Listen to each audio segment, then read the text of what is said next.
And by the way, I think we could win the next general election.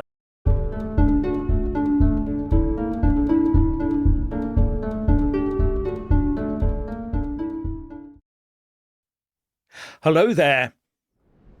Today I am joined, as you can see, by the leader of the meteorically rising Advance UK, Ben Habib. Welcome, Ben. Thank you very much, Jeff, for having me on. It's a pleasure to be on. It's a pleasure to have you here because I think the country is crying out for new political leadership and it's not coming from anywhere else as far as I can see. Now, my first question is, how is the party doing after the official packed to the rafters Advance UK launch in Newcastle just, what was it, 13 days ago? Yeah, That must seem 27th. like a lifetime to you. You're right. The amount of activity that's going on actually means that things that happened just a week ago feel like they happened centuries ago. But 27th of September was our launch. And it was a great event. I don't know if you watched it, Jeff, or well, you didn't come to it. No, I don't think you came, Yes, I did you? did. I was You there. did, you did, you We had a did, you chat did, you did. afterwards. Forgive me, because there's just so much going on. There you go. It's Yeah. like, there's so much going on. And so I thought it was brilliant. You tell me what you thought. As you say, it was packed to the rafters. We had according to the QR codes that we swiped, 463 people came to the launch, which is not bad, and from all Not across bad the at all. country, including Northern Ireland, Scotland, all the way up from Southampton, etc. So, big pull of people and some excellent speeches. We had that wonderful young lady, Kindell, who spoke about how she's being, or they're trying to indoctrinate her at school. She's 17-year-old young lady Mm. who spoke, I thought, brilliantly well. Fearless. I did warn her afterwards that she ought to focus probably on her studies, but she doesn't mind. She's concerned so much about the country that she's coming forward. And that, by the way, without wishing to move on rapidly, is something I'm seeing much more of. People used to say, well, it's you lot who care about patriotism in the country. You're all, 50 plus. But actually, Kindle is 17, and we're seeing many, many more young people. I don't know if that's your experience, Jeff, recognizing the plight of the country and wishing to get involved and do something about it. And so I thought it went very well. My membership numbers have gone on going up since then.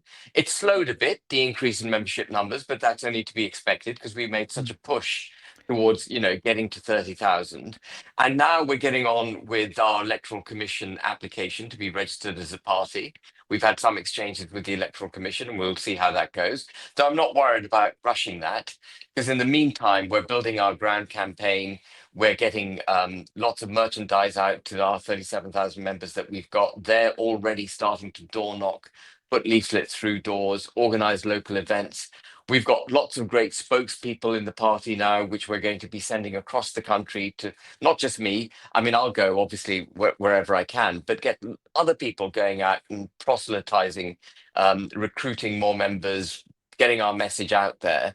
Um, and yeah, we're almost, by the way, Jeff, treating it like we're in a general election campaign now. And there's a reason we have to do that beyond the other parties. And that's because mainstream media have sought to cancel us. So we've got to go over the mainstream media. And I'm really referring to GB News and Talk. I haven't been on since we effectively launched Advance. And they've decided to circle round reform and protect reform from any insurgency that we might, Mm. launch. So we've got no option but to go over the media and get straight to the people. But thankfully, because we've got 37,000 members, we can do that. And as I say, we're Yeah. kind of going into general election campaign mode. Now, that's really important. You've got to hit the ground. In fact, I would argue that most parties, if they're successful, are always in campaign mode for an Yeah. election. Nowadays, especially with social media, as someone was pointing out, the Tories have not been given a chance to lick their wounds, regroup, think up new policies. They're expected to hit the ground with social media straight away with all their policies and everything. Now, I will Yeah. say there's a link in the descriptions box below where you can join Advance UK. Okay, everyone? So please do join. Let's get that number over 40,000 as soon as possible. Yeah, Now, our aim, by the way, Jeff, is to get to 1 million yeah, members by 2029.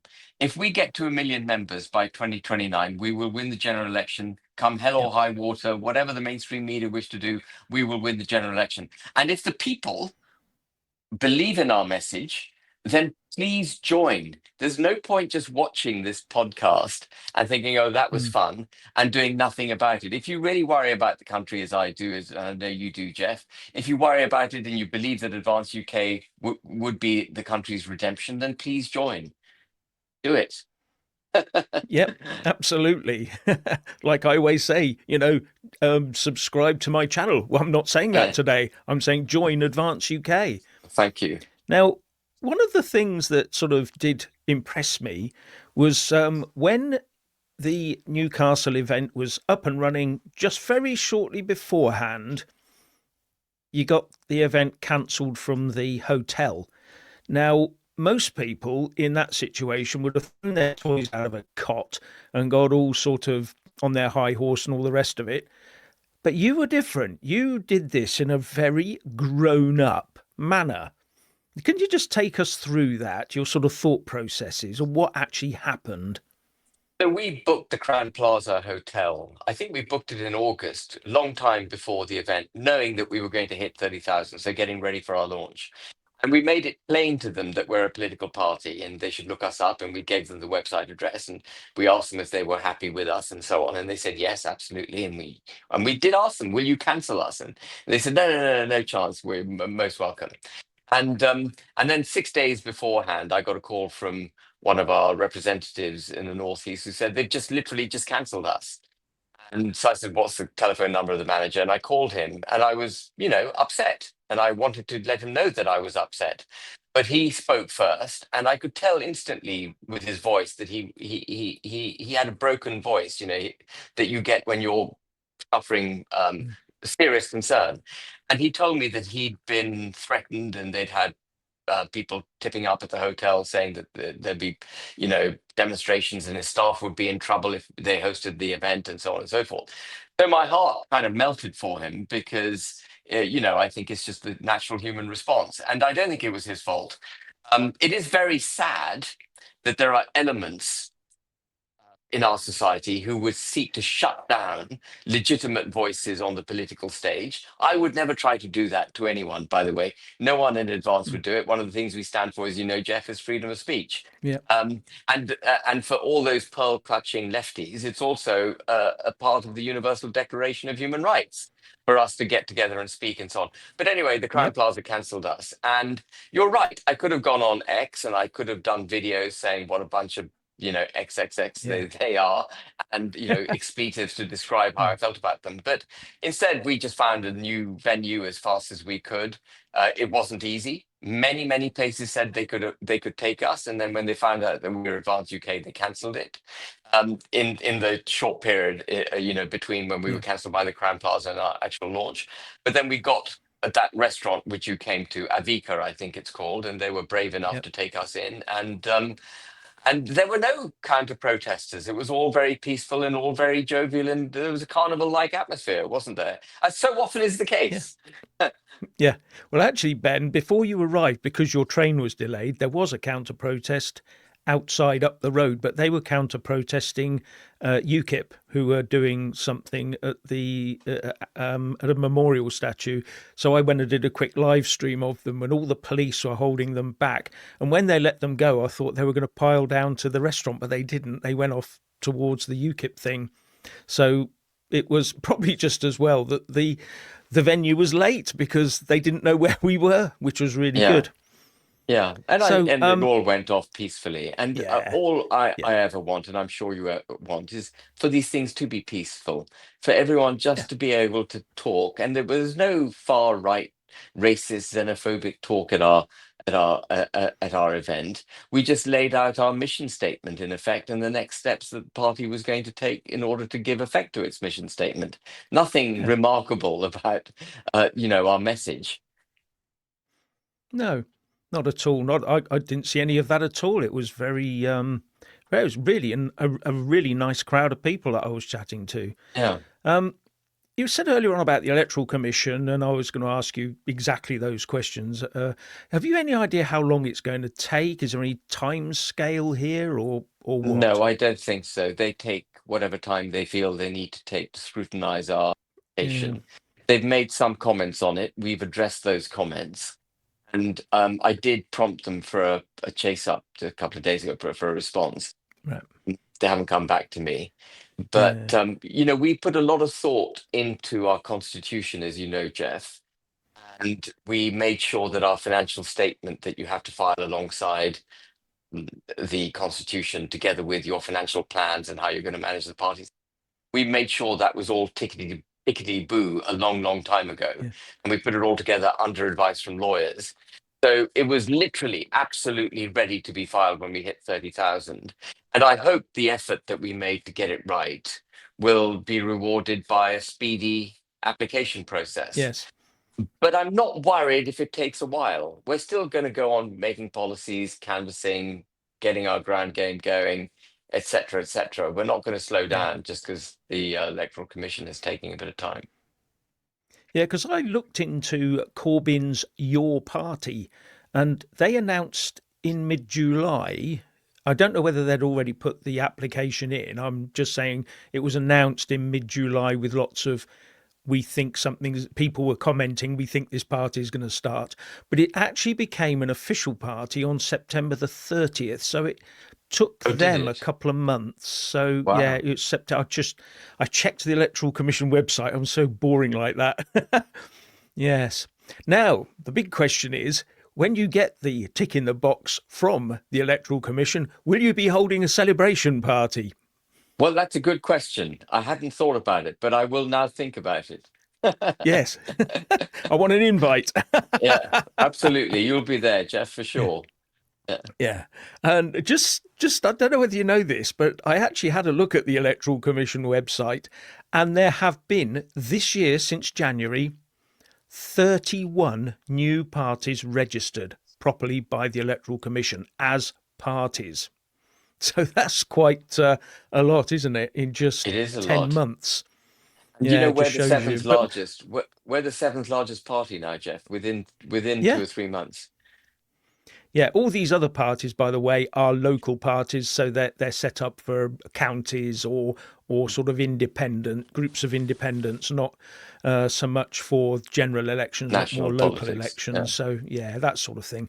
Yeah, but with that, now to be honest, a lot of people, I do a lot of these talks with Richard. I do them on my own, and lots of the comments are talking about, oh, you're always pushing advance, you're just splitting the vote, or it's personal from Ben or something.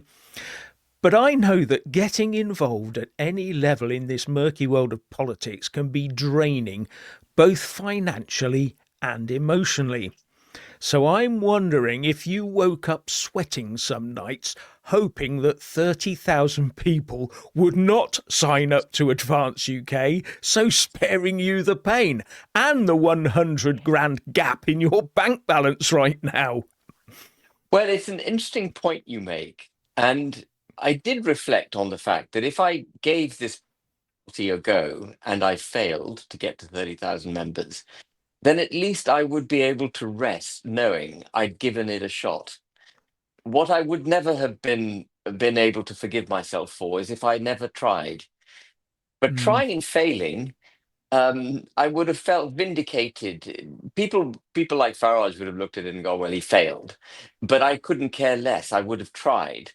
As it happens, I've succeeded, and so do mm, have in some people's eyes, potentially the unenviable task now of having to lead the party through to the general election and yeah. winning it.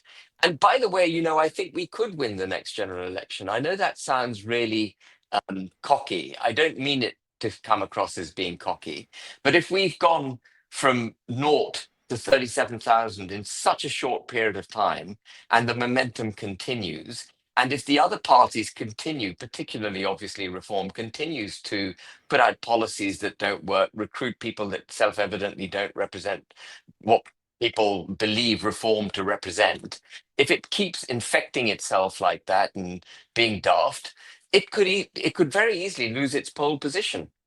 And the Tories don't seem to be able to recover. And that could leave Advance UK literally in pole position. Mm. No, I would agree with you. Um, Now, for the people out there, maybe some people haven't heard or they haven't really looked into you because there are a lot of reform people who haven't looked into you because they're focused. But for them, what are Advance's unique selling points? Why Advance UK? What's it all about? So, if I told you about our mission statement, with which I'm sure you're familiar anyway, but if I were to talk you through it, at one level, you think that's entirely unremarkable. Every political party must be practicing these aims. But the truth of the matter is that none of them are, including reform. Even reform doesn't really stand for what we stand for. But in a nutshell, what we stand for is the nation state of the United Kingdom of Great Britain and Northern Ireland in all its parts and for all its people. So anyone who's prepared to put a border down the Irish Sea or to treat different parts of the country in a different way and have a gradation of British citizenship, well, they're not for us. And all the other parties basically fail at that first test, including reform. Farage is on the record saying he's happy with a united Ireland. Secondly, we stand for our Christian constitution, as distinct. We obviously support our Christian culture, but our Christian constitution is, in a sense, more important because it reinforces the fact that we are a Christian country. And so we stand for that. We stand for freedom, freedom from the tentacles of the state, freedom of speech, the promotion of individual rights, the ability to eke out our lives in the way that we wish to eke them out, not under the direction of an overbearing state. We stand against the indoctrination of our children so that they are brought up actually to understand where their modern contextual position in the United Kingdom, rather than being told that their forefathers were slave traders and they can choose whichever sex they want, and if they're white they suffer from privilege, and if they don't recognize that privilege they're racist. All this kind of indoctrination has to stop. We stand for democracy, so making sure that all these unelected bodies that so infected our democratic process are removed, and international law is taken out of the fabric of British society so that Mm. our elected officials can be held to account, and that they have the necessary power to do what they wish to do in order to justify being held to account. And then lastly, we stand for the old-fashioned quaint notion that everyone should be equal under the law. And as you and I know, again, that's not the way the country is being governed at the moment. Mm. Progressive discrimination infects our criminal justice system as well. So we stand for nation state, freedom, democracy, and equality under the law. And you might say that's not a USP. But if you were to examine every other party, and I just showed you that all of them fail at the first hurdle, but if you were to examine every other party, including reform, they don't meet any of our criteria. They fail on every step of our mission statement. Mm. Yes. No, I tend to agree with that, and that's sort of what draws me to Advance UK.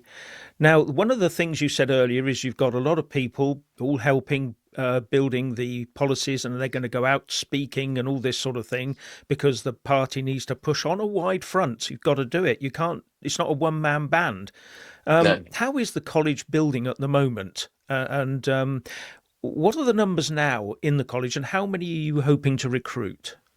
So I think we're at around 30 members at the moment. I haven't counted recently, but I think we're at around 30. We've got some great people in the college. And having got this quorum of people, we are now beginning the very serious business of policy making. Um, I do want the college to get to between 50 and 100 people. But having got a quorum, I'm in no hurry, or we're in no hurry to get to 50 or 100. We'll make sure that we grow, um, in a solid way. We get the right people into the college. Yeah. Um, and the other thing that we've been very keen on for the college is to make sure that they come from all walks of life, both socially as well as in terms of discipline, so that we've got people from public sector, defence, armed forces, police, judiciary, finance, etc., so that we've got the minds required to create the policies that will save the country. Yeah, it's quite funny you should say that because that's really important. When at the end of I think it was the 2019 election, I caught a House of Commons library report on the sort of the who the winners, who the new MPs were, and what they did, what their history was, and all of that. Turned out about 7% of them had ever picked up anything heavier than a pencil, and most of them were lawyers. And you Yeah, sort of look at it and you're thinking, this was so biased towards one thing, and you're just wondering how. No wonder they come out with some of their rubbish policies. That's all I can say. yeah. You No, know, so it you're is right. really important. Mm. Yeah, and I think what more generally the country is going through is reacquainting itself with the notion of responsibility. We're used to parliamentarians over decades having become really dumbed down, but now that we're taking back control, now that the country's facing the kinds of problems it's facing, which are really massive. I think people are beginning to the quality of individual getting politically engaged is going up. We're not just Mm. getting, university leavers who did PPE and then worked in the back office at the Conservative Central Office and then went and became MPs. We're getting people who've done stuff. And I think if there's only one thing Advance achieves, and that is bringing together some really capable people and getting some of them into Parliament, we would have done a huge service for the country just Yeah. in that alone. No, you're absolutely right. That would be a big achievement because at least people with knowledge would be sort of talking about this stuff Yeah. instead of coming together with loads of stuff that is palpable rubbish and then throwing it at the House of Lords and hoping that the people they've appointed are going We'll to see it change through. everything to make Yeah. it workable. Yes. Yeah. Now, one of the things, the big problems we've got, as we know, is the immigration problem, and repatriation, or whatever you want to call it, is now the big word. But it's turning into a bidding game. And who do we believe? It seems to be getting, I'm gonna repatriate more than you, and no, I'm going to even Restore Britain has come in with a proposal today. I gather I haven't had a chance to look at it, but it just seems that everybody's now doing it. Are we in danger of over egging this, or No, I or think it's aren't we doing terrific. enough? I think it's terrific that the pace is being set effectively by people like us, and the other parties are feeling the pressure to respond. And that's pulling the center of gravity of acceptable political discourse over to our position. And I think it makes it even Starmer is beginning to recognize he's got to do something about it. The Tories are further to the right than Reform is on some of these issues. So we're yanking the whole field over to our position. And which is great, Jeff. That means we're doing our job. Even without having won an election, we're doing our job. Let it Yes, and become a it's kind of funny. bidding war. Yeah. Yeah, it's quite funny, isn't it, that Nigel Farage did a couple of months ago say that the Tories would end up to the right of his position, if you remember. He did Yeah. actually say that. So, yeah. So I find that very interesting. Yeah, I would tend to agree with you. We do need to keep pushing. And if we want to rescue or salvage, not salvage, I don't want to salvage anything. I want to repair things. I want Yeah. to get things back to how they should be. And Yeah. salvaging Get the isn't country enough. back on its feet. Yeah, yeah, in more ways than one. I mean, we've just destroyed everything as far as I can see, from energy to agriculture to industry, and Everything. Yeah. and it's just getting worse, especially with Ed Miliband in charge of one certain area of it all. Yeah. Yeah, so now just sort of moving on to more international affairs, Donald Trump has pulled a bit of a blinder with Gaza and Israel and put the whole woke pro Palestine movement into a bit of a bind. And I wonder how many pro Palestine marchers we'll see this weekend, and if any pro Palestine action types turn up to be arrested. Now, that would be a stupid thing to do. And Well, if they do from the march, river, they should be carrying pictures of Donald Trump, shouldn't they? He's Yes, just absolutely. delivered them The peace. Yeah, peacemaker. Yeah, yeah. because it really does annoy me when we hear all these chants about from the river to the sea and the 48 and all the rest of it. And for those people out there who may have heard of the term the 48, it just means that after 1948, there was a lot of area called Israel that they think should be called Palestine, and they want the 48 back, and that's where that comes from. But it's just annoying when they do this with the obvious genocidal undertones to it all. And it's about time it stopped. And with Trump doing what he's done, don't you think they should stop this now and start Well, maybe, I don't know, why don't they get out there and protest for a proper grooming gang inquiry? I mean, these protests. I've always found these protests, these so-called pro-Palestinian, effectively anti-Israeli, and in my view, the undertones of it are also anti-British. There's a kind of antipathy towards the country, the United Kingdom itself, at these marches.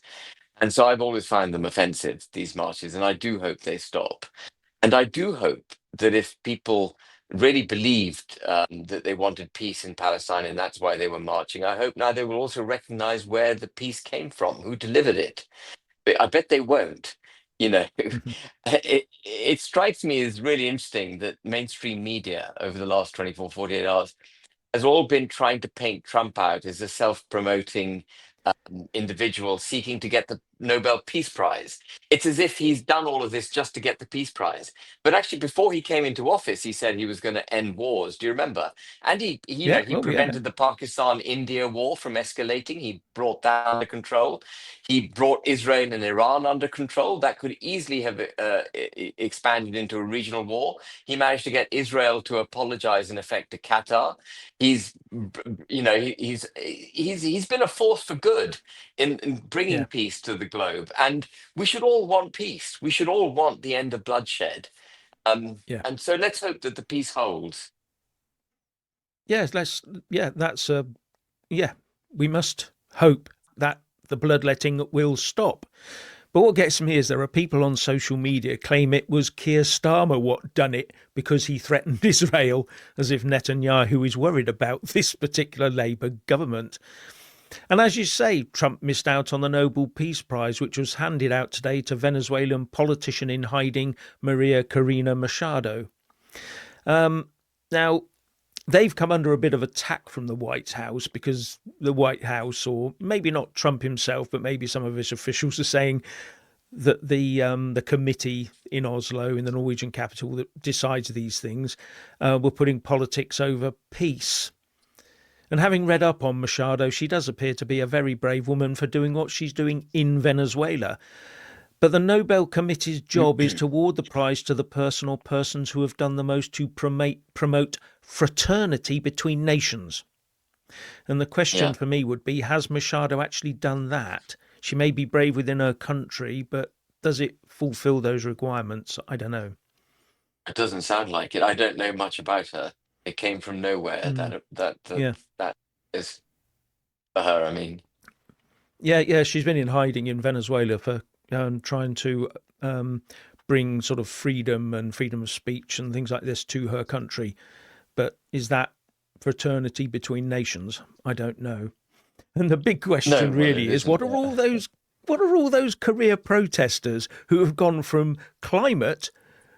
Well, actually, they went from BLM, climate, then to Gaza. What are they going to go on next?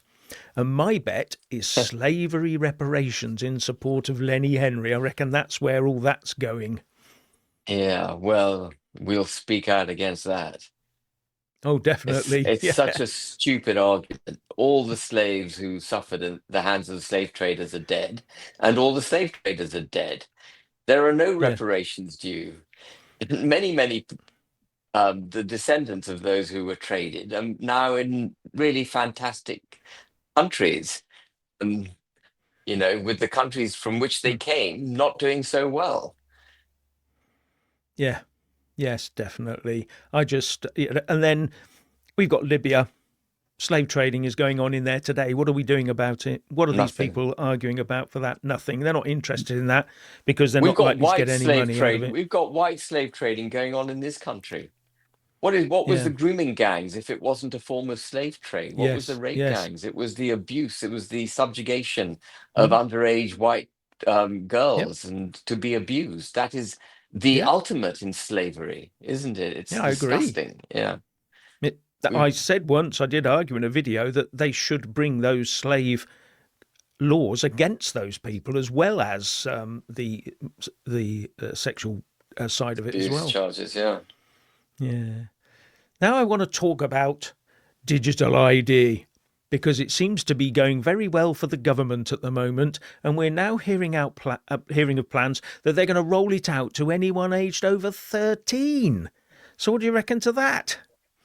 Well, it's again, it's a power grab by the state. Every time it's an old playbook that they're using. It's a well-established playbook. There's a problem. Instead of addressing the problem, they use the problem as an excuse to expand their power, to take away our liberties. And the notion here is that Starmer's putting forward is that somehow through digital ID, he'll be able to control illegal migration. But the whole point is that illegal migrants have no ID papers of any nature whatsoever. And that hasn't prevented them from going about their business in this country or being put up in four-star hotels, etc. And controlling those of us who are legitimately here doesn't help end the illegal migration trade either. No. The whole thing is just nonsense. And so we know where this is. This is straight out of, Starmer keeps talking about people who believe in democracy as far right, but actually he is far right because he's stripping Yeah. us of our civil liberties and putting the knee of the state on our neck. No, I agree. And I just think that all that'll happen is they'll be handing out a hotel room, a mobile phone, and a UK digital ID to all the illegal immigrants. They'll get one Yeah. as well on their phone that we give to them. And And that then bring will them into then speed society. up. That would exactly it. That was how they speed up the process of keeping them here. Yeah. And they'll put in the digital ID, whatever these guys tell them. Oh, that's your name. That's where you come from. There's your digital ID. It's all confirmed. It's all official. You know, I just can't see the use of them at all in this. It's like this one in, Yeah, one out policy, which is not one in, one out. it's It's not. one in, one out, and then one more in, which is two in, one Yes, out, which is the same as one in. Are you with me? yes. Oh, yes. I can do maths. I Yeah. was given a classical education. Given a grounded education back in the 70s where we learnt how to add up. Yeah, and I think that's bypassed people today. So yeah. Now, on November the 18th, all company directors, for example, will have to be given, will have to confirm their identity. And this is part of the process. It's not actually a digital ID, but it is digitizing their ID as company directors. And they have to do it through a government portal. And it'll affect me as a company director as it will affect you and many others. It's But will already it stop affected the me. boats? No, Has it? Oh, right. No, it hasn't. But it's will it already stop the affected me. boats? No, of course it won't. It won't, and it won't make a damn bit of difference. You had to identify yourself as a company director anyway. There are processes you had to go through in order to be registered at a Mm. company's house and, your address and so on. And I don't know what they're thinking. It's just straight grab of power. And an advanced UK government is going to repeal all this nonsense. We're going to go back Good. to, we're going to just get rid of all this. I'm trying to not to use an expletive, but yeah. Yes. Yeah. Now, some people are putting out the idea that no digital ID will mean going to prison. And I'm not so sure they'll need to do that because the idea is that having no ID will make your life almost unlivable. The sheer necessity of having one will be the prison. But how Yeah. far and how deep will it go? And I think it's up to us to stop it even. Mission creep will always be there and it will end up controlling little bits more of your life every single day that passes. Every little law, Absolutely. every new law will have it. Every new service will involve digital ID. It's scary. Yeah, Keir Starmer's a bit of a stinker, isn't he? I was going to say the W word, just like you did, Ben, I to only the said it world at because the the last crowd. Unite the Kingdom rally. I was just letting the crowd vent because they wanted to say Absolutely. Yeah. it. No, it's great to see. It did grab the headlines a bit, that did. Yeah, it Well, did. Well, I loved it amongst the because people, yeah, I loved it yeah, because amongst the I people looked that up. allowed you to. I looked Yeah, at the crowd on my left who started saying it. Keir Starmer's a, Starmer's a W blank blank ER blank blank blank ER. And then I thought, well, do I try and talk over them or do I just roll with it? And I thought, well, it's a perfectly sensible sentiment. So let's roll with it and let's get the absolutely. crowd going, Lovely. It was fantastic to see. I was watching that. Yes. Now, another bit of news that caught my eye today is the man, Hamit Koskan, who was found guilty of an offence after burning a Koran outside the Turkish embassy and was attacked by a man with a rather large knife for his troubles. And he's had his conviction overturned. So, what worried me that we were entering a situation where causing offence would be the crime, especially if someone attacked you for causing offence. And that was the argument that seemed to be used in the official in the first, when he got convicted. So I'm really glad that this has been overturned. At least it brings back some sense to this law. I agree. It's absurd that he was ever charged with anything. As offensive as some people might find burning the Quran or indeed burning any book, it is not worthy of going to prison. It is an absurdity. And we've got to get a grip of our own predilection for wishing to not offend anyone. It's an absurd view for government to take. We should be allowed to offend each other. We should be allowed to call each other names, as long as we're not inciting violence against each other. Mm. Everything else goes. Yeah. Being offended should never be factored in as some sort of defence in any criminal act someone gets up to in response to being offended, which seems to have Absolutely. happened in this case.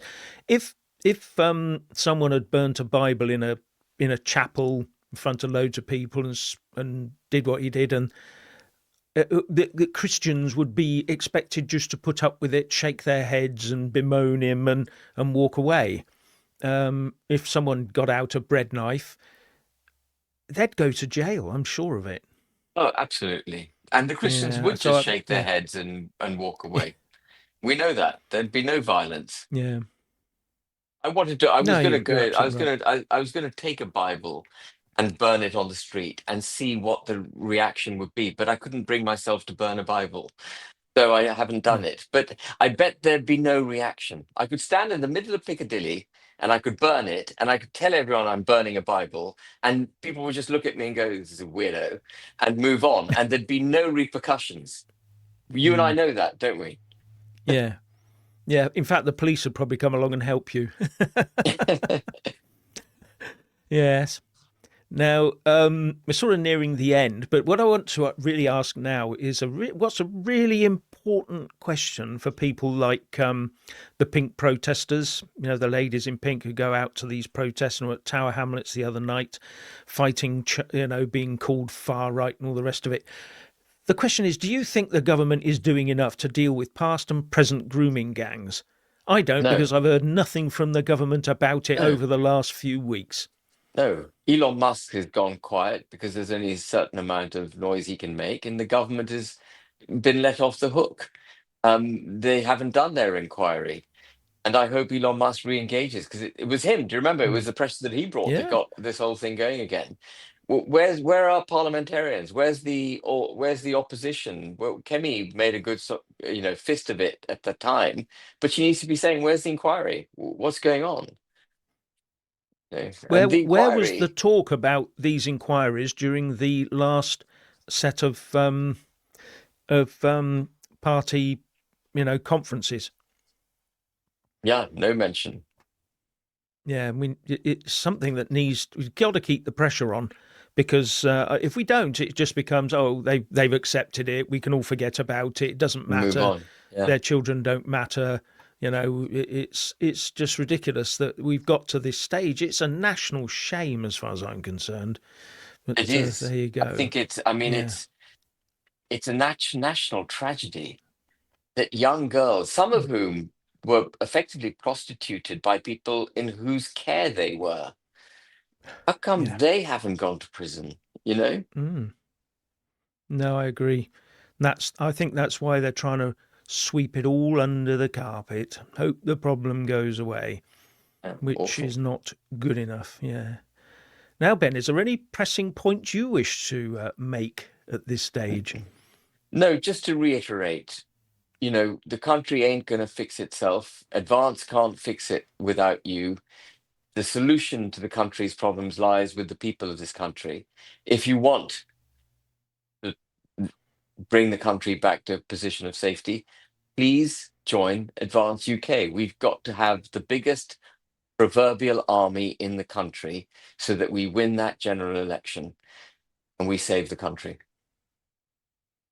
Couldn't agree more. Thank you very much, Ben Habib. Thank you, Jeff. Thank you for having me on.